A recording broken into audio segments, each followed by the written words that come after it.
And we can play poll games here if you care to play. I think we're playing games. conspiracy games. You don't believe that Story is an authentic scholar of the Constitution. You don't believe that James Madison was reference God. You believe that Gallup is a creature of the Pope. Interpreting this. Oh, no, I don't. And I'm trying to take you seriously, and I will work on it. All right. Let's get back to your figure that 98% of the people believe in God. First off, this would have to have an enormous sampling to arrive at something like this.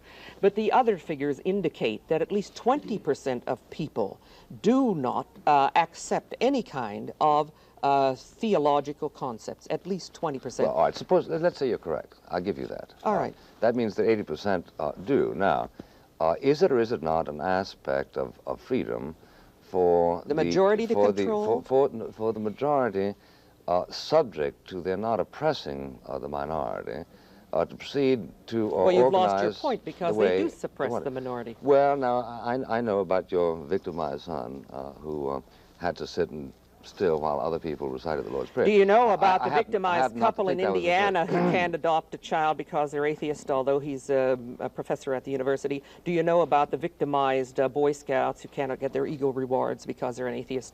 Do you know about the victimized college professors who have lost their jobs because they have said that they're an atheist? Wait a minute. There's a tremendous amount of victimization. The Boy Scouts have not yet been nationalized.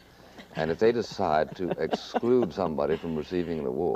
but they were incorporated by Congress, and Congress should not incorporate any... Do you really suggest that Congress ought to pass along its value system to anybody to whom it grants a corporation? If we function under Constitution, and if this Constitution says that there ought to be, although there isn't, a separation of church and state in America, and this is specifically written into a legal instrument with which we are all mostly in accord.